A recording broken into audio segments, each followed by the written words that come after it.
Last message mo na lang, bro, para sa akin. Sa'yo? Hindi, ikaw, anong message mo sa sarili mo, pare? Yung sa akin lang, maintain mo lang yan pagbabago mo. Kung gusto mo, pare, andito lang. Saan ka nakatira? Sa Rizal. Ang layo. Layo. Workout, takbo ka. Paganda ka ulit na katawan. Yun lang, para pag sumaba ka, mentally and physically healthy ka. Kahit na anong role. Kasi, no matter what, bro, you're Jiro man. You're one of the best actors here in our country. And I respect you from the bottom of my heart.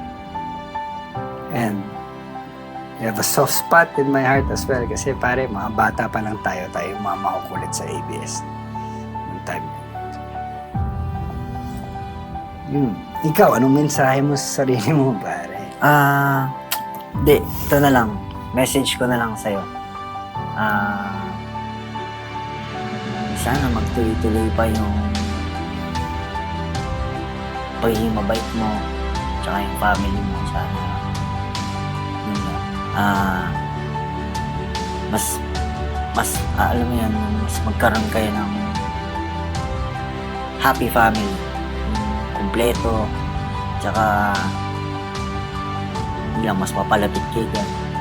And more blessings to come. At sana bago na tayo. Baka ayan na naman, konting pagkatapos na ito, ayan na naman. Siguro dapat isipin diba? natin. Isipin talaga natin at isa puso natin na parang yung 8 Mile, this is our only chance and last chance, final chance in our industry. If we mess this up, Wala na, diba? yung respeto Oo. na paunti-unti nating binabuild, mawawala. And message ko sa atin, I'm an overthinker also, bro. So, siguro, let's stop overthinking and start meditating and just focus on the good. Kumbaga, exhale the bad shit, inhale the good stuff.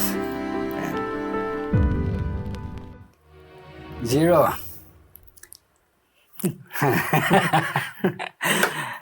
Anong unang impression mo sa akin? Siyempre, mas tingin ko sa'yo, kuya eh. May edad ka sa akin. Artista, at saka madaling kasama. Yung okay sa iba. Thank you, bro. Kailan nga pala yung huling kita natin? Huling kita natin, tayong dalawa. Naalala ko, pareho tayong kargado eh. Oo, tama. Naalala ko, ikaw iba yung poison mo. Yung sa akin naman, alak, umaga pa lang. May alak na ako. Tapos, lalapitan mo ako, Kuya, ito yung Bible verse na binabasa ko. Oo nga, Hindi ko alam na nakatira na pala nun. So nagulat ako, parang siguro a few tapings ka nang lumalapit tapos nag-spread ka ng gospel. Nalaman ko na lang na nagsushooting, hindi ka na lang sumulpot sa... Hindi na ako pumupunta. Hindi ka na pumupunta. So sabi ko, nanghinayang naman kaming lahat na parang, bakit hindi nagpakita si Jiro? Mainstay siya dito sa show na to. So, yun na pala. Hindi namin alam na may problema ka na pala sa addiction kasi hindi halata eh. Ang galing mong magdala. Yeah. So, paano nalaman na pareho tayo? Parehong may addictive behavior, may mental illness. Hindi alam kasi ng pangkaramihan kasi pareho tayong galing rehab, di ba? So, ang ibig sabihin ng addiction is a chronic brain relapsing disease that cannot be cured, but it could be manageable siya para tayong may diabetes. Kasi nung panahon, pag sinabing addict ka na lang talaga. Parang yun ang stigma. At hanggang ngayon, dun sa mga hindi nakakaalam, yun ang tingin na hindi tayo pwedeng magbago. Ang sabi naman sa amin, yung addiction daw, panghabang buhay daw. Nagamutan, di ba? Totoo. Kasi nga, gaya ng sinabi ko, ano siya, parang mental illness nga siya. So, Ako nga chronically ill eh. Nakalagay. Sa dyaryo eh. Nabasa ko eh. Yeah, pero alam mo, sa industriya nasa limelight kasi tayo. Marami tayong katulad. Marami tayong kapareho dito sa Pilipinas. Nagkataon lang pare na nasa showbiz tayo.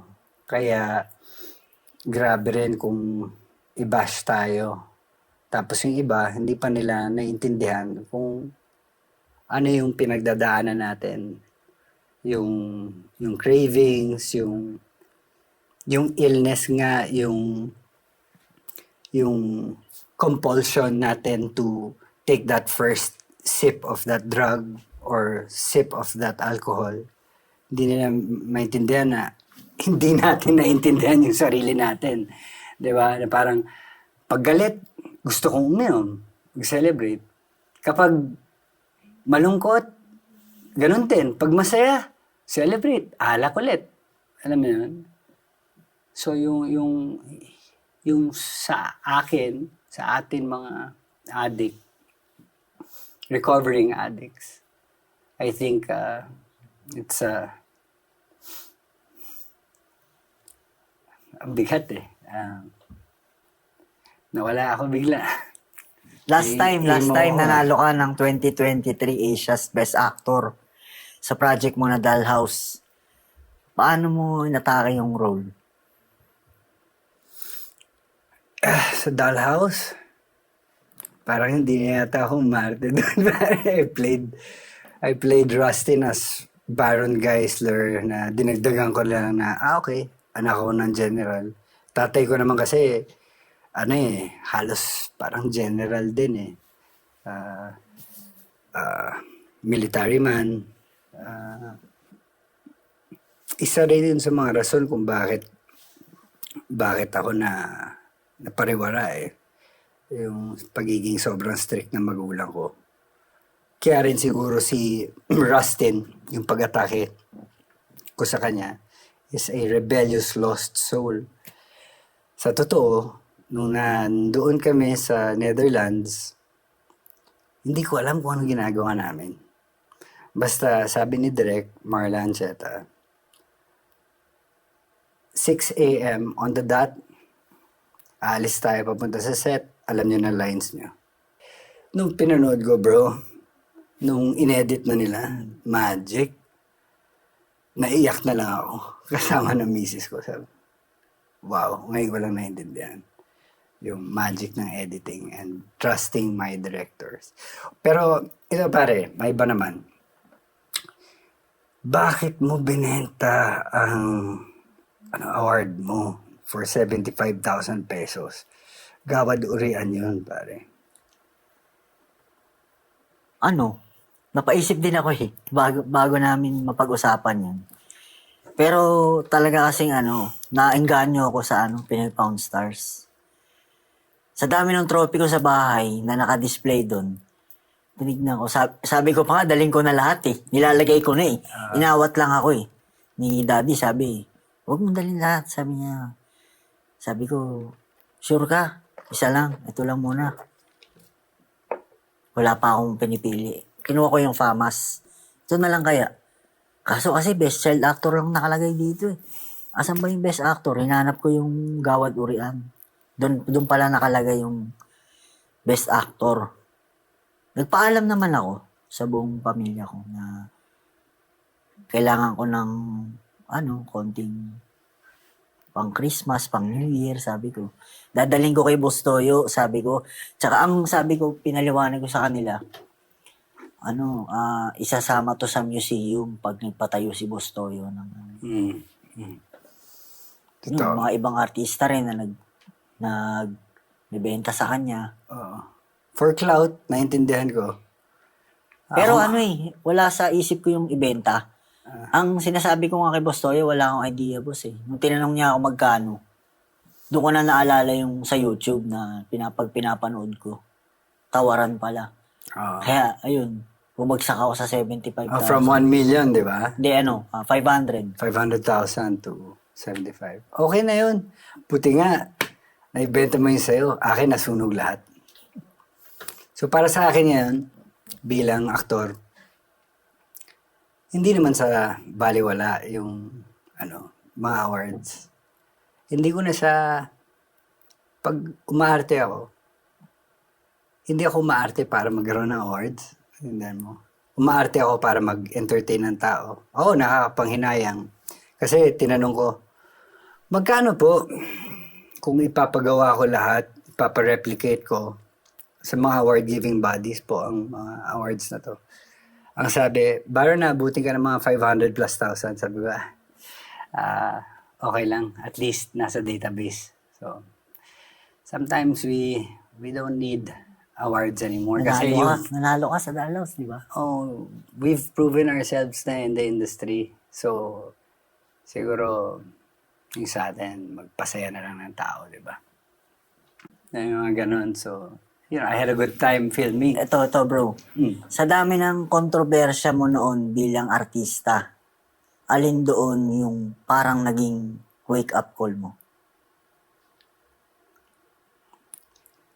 Nagkaanak ako. Tsaka responsibilidad sa asawa, sa pamilya. Pero ito, mamaya na tayo sa, baka maiyak ako. Sige. Yung naiya. Ilang araw ka dun? 4 days ako doon. Sana yun. Anong nasa utak mo nun, man? Alam mo na, high ako noon. Nang grabo ba tinira mo? Galing ako sa amin. May dala akong cellphone nung binayad ko sa taxi para makaalis ako. Kasi sabi ko dun sa taxi driver, Nong, dito na lang ako. Bababa ako, hinawakan ako. Saan ka pupunta? Magbayad ka. Wala kang pera, Nong. Sabi ko, wala kang pera. Nagalit yung taxi driver. Wala kang pera, sumakay ka rito. Magbayad ka, papahuli kita, sabi niya. Nong, ito na lang cellphone ko kasi wala talaga akong pera. Iniintay ako ng mga kasama ko doon eh. Sabi ko, tinanggap niya, sabay nakaalis ako. Pero bakit sa naiya, pare? May kasama ka ba talaga doon? Wala. Yun lang, doon lang lumipad yung isip ko. Lumipad ka. Nandun ka sa naiya, pero hindi ka nakalipad. Pero lipad na lipad ang utak mo. Stranded ako doon. 4 days. Naintindihan ka. I could identify. So, kamusta yung experience, bro? Parang pelikula yan ni Tom Hanks, di ba? Castaway. Hindi. Aside from Castaway yung feeling mo, Castaway ka sa mga tao. Siyempre, praning ka malamang. Pero yung The terminal yung Okay. doon siya naligo. Nakaligo ka ba doon? Pinaligo ko nung mga staff. Piniliguan ka? Hindi, pinaligo. Kaya Tapos binigyan ako ng pera. Pinagbisa ko. Ganun. Naawa daw sila sa akin kasi nga kilala nila ako. Si Giro Manyo ka. Ikaw, bro, paano ka nag-start mag-drugs? Sino nagturo sa'yo? Ang totoo. Curiosity. Tsaka gusto ko rin talaga subukan. Kasi nga dahil nga sa tinitira namin dati, medyo closed environment sila doon. Tabi-tabi lang yung mga bahay. Pagka dumadayo ako doon sa mga tropa ko, ayun. Yun lang usapan, kundi marijuana, sigarilyo lang, alak, ganun. Basta di naalis yun sa usapan. Dahil maraming pusher, tsaka mga user. Ilan taon ka nung una kang humitit ng pinagbabawal na gamot? 14 yata ako. 14. Mas nauna ako. 12 ako. I was 12 years old. Una akong hitit ng hardcore drugs. Kasi yung rason ko nun, gusto kong tumanda agad. Sumama sa barkada ng kuya ko, ganyan. Gumimik, mag-chicks. Noon, every Saturday lang, or pag may okasyon, hanggat sa, ayun na, hinahanap-hanap na ng sistema ko. Hindi na ako nagbabayad ng runner. Ako na yung nagiging runner. Ang galing ko na doon sa karate, ang galing ko na mag-gun. Kasi yung iba nanginginig eh, di ba? Hindi nila kaya. Swabe.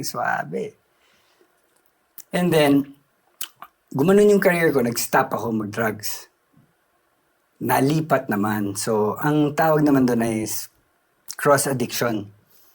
So, naging addict naman ako sa alak. Nag-start yan sa 4 na bote, gabi-gabi.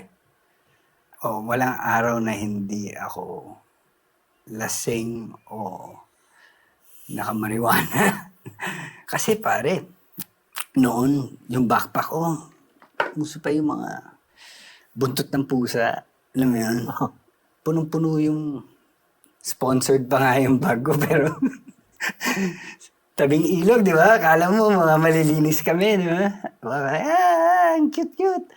Hindi nila, may mga sungay na titrip kami, gagawa. Ito, nakakatawa pare. Kasi parang legal na ako sa bahay, wala na silang magawa eh. So, magawa ako ng brownies, hash brownies. Ibibigay ko sa lahat ng mga Meron yun, meron. cameraman. Pero alam na nila lahat. Pero, yung mga nagta-traffic, no, ng tricycle, dun sa... So, mabalik ako sa storya. Matik na yan. Hinahanap nila every Wednesday yung brownies ni Baron kasi ang lakas eh. Tapos swabe.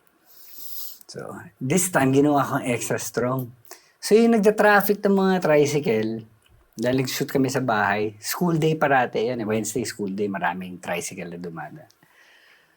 Sumigaw si Miss Judith Bauer ng PI! Nasa na mga nagta-traffic? Bakit ang ingay? Tawanan kaming lahat, nakatulog pare, hindi kinaya. Tamang-tama sila. Brownies ba naman? Matulog sila ng brownies. Pero kami, naka-brownies din kami habang umaarte. Tingin na naka-gosh. Right.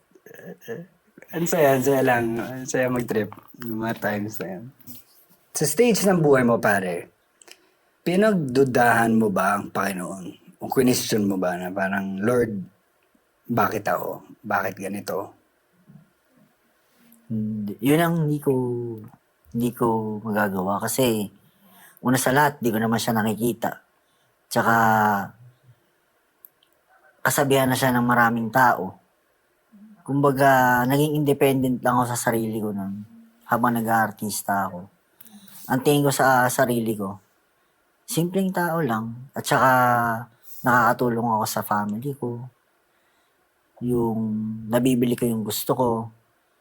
Kahit pa paano, may mga kaibigan pa rin ako, nagtitiwala pa rin sa akin yung mga mabubuting kaibigan ko na si Jiro, pagka nilapitan natin yan, wala tayong problema kasi open naman yan. Pero nandun din yung mga masasamang kaibigan na kahit saan ako magpunta, nakikita ko sila. At hindi ko maiwasan yung mapaaway nun. Init na ulo.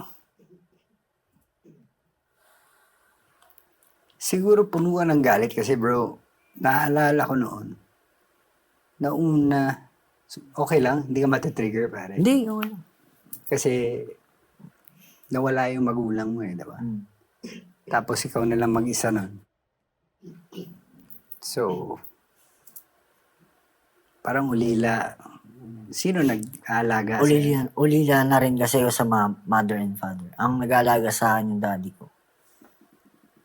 Lolo ko yun eh. Tas kumbaga ang tawag ko lang siya daddy kasi sa kanya ako lumaki. Paano sila nag-react? Nung nalaman nilang, si Jiro medyo hindi na namin maintindihan dahil ba to sa nawalan siya ng magulang or nalaman nilang nagda-drugs ka na. Anong nangyari? Napag-usapan lang namin nun. Yun lang, yung patungkol sa kung ano ba yung talagang ginagawa ko kapag Hindi ko sila kaharap. Kumbaga, umabot sa point na pinag-confess nila ako na, ano ba talaga? Kinausap ako, tinapat ako. Gumagamit ka ba? Sabi nila gano'n. Sabi ko, hindi ako sumagot. Hindi ako gumagamit. Pero kasi, habang tumatagal, ang nangyari, lumabas sa pag-uugali ko. Nakita nila. Yung nag-iba yung ugali ko, nag-iba yung itsura ko. Pumayat ako. Payat ko talaga.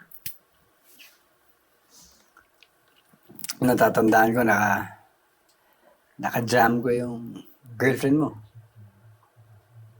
Oo, Huwag dati na sa, natin i-mention yung pangalan niya, pero siya yung kasi dati, kapag pumaparty kami, may designated nurse kami na taga-turok.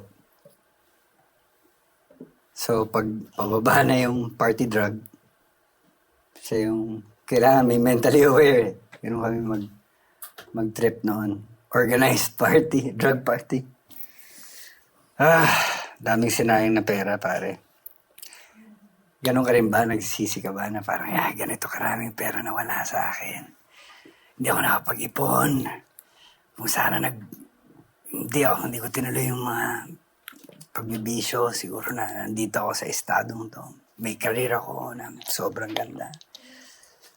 Pinagsisihan ko lahat nung narehab ako, nahirapan ako. Kasi talagang nung nakakulong ako, feel ko eh. Sabi ko dito ako, ito, pinagsisisihan ko to. Hindi ako lalabas dito hanggat hindi ko natitiis lahat nung mga pinaramdam kong pagkakamali sa pamilya ko. Doon ko talaga, kahit nung nakulong talaga ako nung totoo, hindi lang rehab, Ilang buwan ka nakulong? 2 linggo lang. Okay. Pero parang eternity, no? Hirap. Nakakatakot na nakakabaliw. Oo, kasi hindi ka isisino doon. Wala silang pakialam kung sino si Baron Geisler. Wala silang pakialam. Kasi ako 2 buwan naman. Kaya medyo mas natakot ako. Tapos mas nadala ako nung nakulong ako. So, nakailang rehab ka? 4 na rehab. 4. Yung una ko, 1 year. Pangalawa ko, 2 years. Pangatlo ko, 6 months. Tapos nilipat ako, transfer ako ng TC. Bataan. TC yun lahat. Sakit. Lahat, mahirap. Hindi ko kakayanin. Madaling araw pa lang, gising na. Tapos kailangan naka-TC lahat, beddings mo, locker mo, mga gamit mo. Bilang lahat ng kilos mo, pati yung tabo na... Paano mo na-survive yun, bro? Ang iniisip ko yung almusal, yung snack time, tanghalian, tas snack time ulit dinner, yun ang iniisip ko. Pag yun na medyo cool down. Parang in the moment ka lang. Oo, kasi, Hindi kakain yung bukas. Hindi yung anong mangyayari bukas. Yung sa ngayon lang. yun lang. Siguro yun, tinuturuan tayo ng mindfulness, no? Nadala ako, sobra. Hindi, yung mga may natutunan. Oo, lahat. Nadadala mo Lahat, sa labas lahat. yung mga natutunan mo sa recovery. Pati yung confrontation. Kasi tinuruan kami ng yung open position. Hands back, may one arm length, yun, lahat yun. Leveling. May level with you. Zero. Paano ba yun? Brother, magandang umaga sa'yo. Kino-confront kita. Ganun. Tapos may, halimbawa, Kino-confront side kita comment. kasi yung banyo kanina, bagong linis. I feel bad because yan ang ginawa mo. May katdugtong yun, dapat tama. Kung hindi, papagalitan niya eh. Nako, kung nasa rehab tayo, sablay tayo, may punishment, maglilinis tayo ng banyo.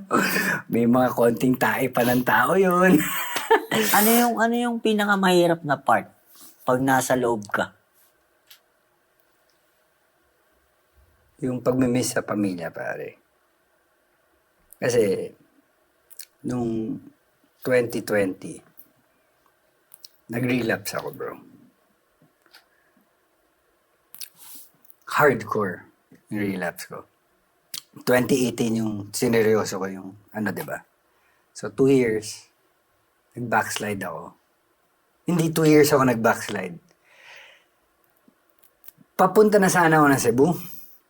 Pinauna ko na yung mag-ina ko. So, nandun sila. May shoot akong pelikula. Biglang, nag-announce sila na lockdown. Bigla ang lockdown. So, na-stuck ako sa Manila ng 3 months. Kakapanganak lang ng misis ko. Nabaliw ako, bro. So, yun na. Lahat ng mga convenience store, bro, for 3 months. Ubos. Ubos lahat ng alak nila. Lahat. Siguro mga 4 yun. Tapos, yung inipon ko rin sa probinsyano, medyo naubos din. Kumusta naman yung family mo ngayon? Okay. We're still, a new family, still struggling. May mga ups, may mga downs. Hindi perfect. Pero yun ang kagandahan sa pamilya eh. Ngayon, we're waiting on projects. Siguro, yun, tinitinan ko siya as God telling me or teaching me to be humble. Kasi ang buhay, parang sa addiction yan eh. It's a learning process. Each day we learn eh, di ba? Last message mo na lang, bro, para sa akin. Sa'yo?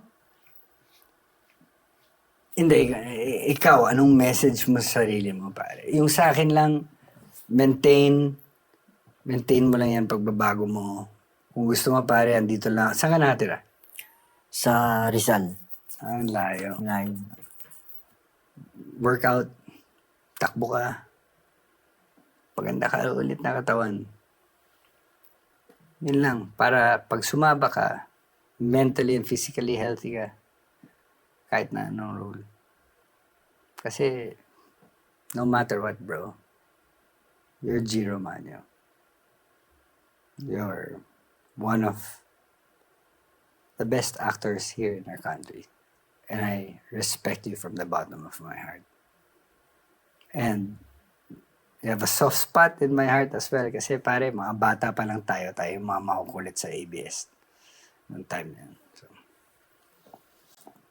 yun. Ikaw, anong mensahe mo sa sarili mo, pare? Ito na lang. Message ko na lang sa'yo. Sana magtuloy-tuloy pa yung pagiging mabait mo, tsaka yung family mo. Sana, yun nga, alam mo yan, yung mas magkaroon kayo ng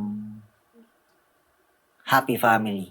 Yung kumpleto, tsaka, yun lang, mas mapalapit kay God. And more blessings to come. At sana, bago na tayo. Baka ayan na naman, konting pagkatapos na ito, ayan na naman. Siguro dapat isipin diba? natin. Isipin talaga natin at isa puso natin na parang yung 8 Mile, this is our only chance and last chance, final chance in our industry. If we mess this up, Wala na, diba? yung respeto Oo. na paunti-unti nating binibuild, mawawala. And message ko sa atin, I'm an overthinker also, bro. So, siguro, let's stop overthinking and start meditating and just focus on the good. Kumbaga, exhale the bad shit, inhale the good stuff. Yeah.